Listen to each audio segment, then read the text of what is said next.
Hello, good morning class, welcome in. We're going to have our last video lecture on Unit 2 today.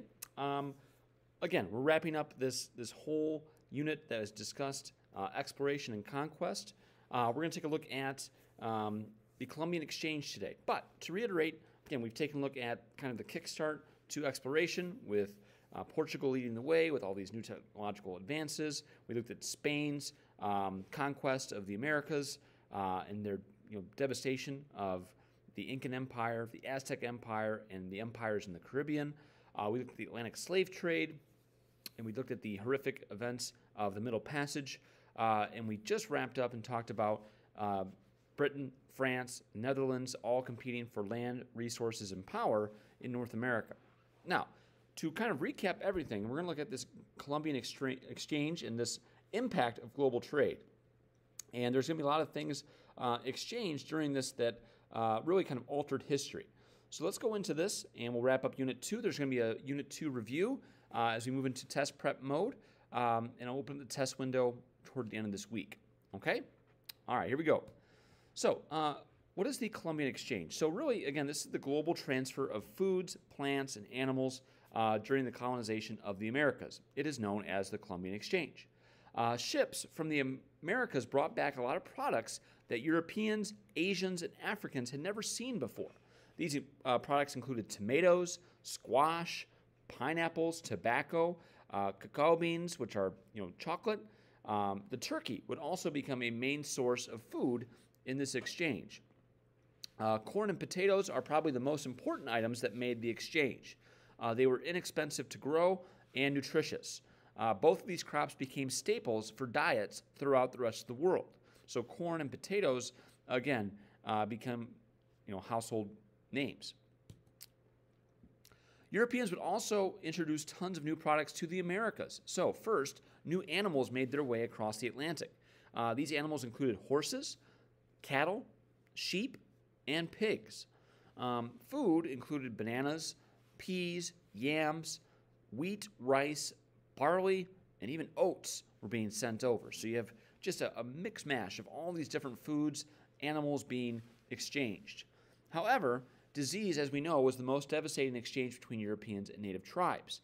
In addition to smallpox and measles, other diseases including influenza, typhus, malaria, and diphtheria also made their way into the Americas. So again, outside of products being exchanged, we also saw even more diseases being brought to the New World.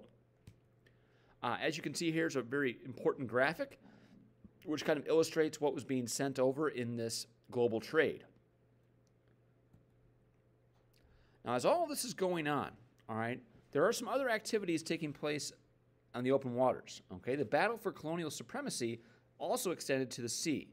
Acting on behalf of their government, privately owned ships known as privateers would start attacking merchant ships. The merchant ships have all the product, all the goods. They would either sink them or they would rob them. This led to a growing trend of pirates patrolling the seas as well.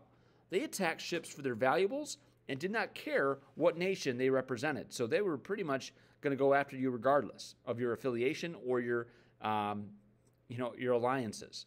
So swashbucklers, great term, swashbuckler, were typically interested in only making money for themselves. So they're out in the open waters. They're going to make money for themselves and their crews. One of the best-known pirates throughout history was a man by the name of Edward B. Teach, or commonly known as Blackbeard.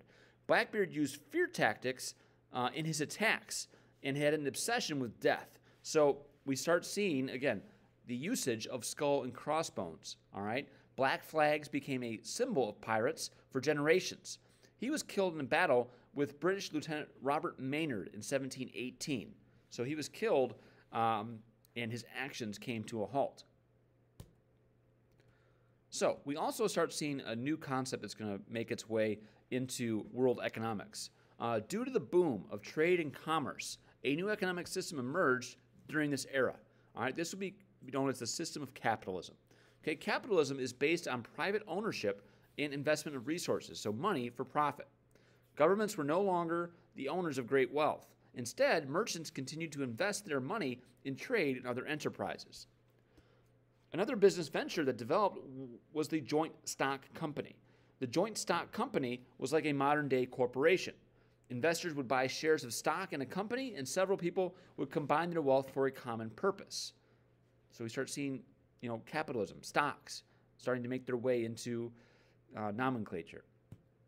Now, mercantilism is also going to emerge. Now, during this time, the nations of Europe adopted a new economic policy known as mercantilism. All right, the theory held that a country's power depended on its wealth. Wealth allowed nations to build powerful navies and purchase vital goods. As a result, the goal of every nation became the attainment of as much wealth as possible. So what does that mean? So Spain, England, France, they're all trying to attain as much wealth as they can. According to this theory of mercantilism, a nation could increase its wealth and power in two ways. First, it could obtain as much gold and silver as possible.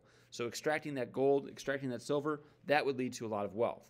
Second, it could establish a favorable balance of trade. This is where a nation sells more goods than it bought. So a nation's ultimate goal was to become self-sufficient. And there's a really good illustration here.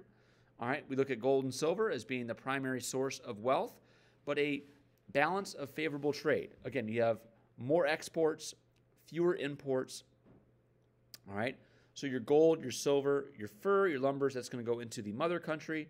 The mother country is going to produce these manufactured goods. They're going to go to the colonies. The colonies are going to continue to work for those gold, silver, and fur, and it's a constant cycle. So this is the European view on mercantilism, okay? And it becomes essentially a major part of the economic system of the world and with our global trade, okay? All right, hey, that's going to wrap up Unit 2. We're going to have a Unit 2 review. We're going to have a test prep. We're going to have our Kahoot later this week, and we'll wrap up Unit 2 with our test window. All right? Thank you so much, folks. Take care of yourselves, and I will see you next time.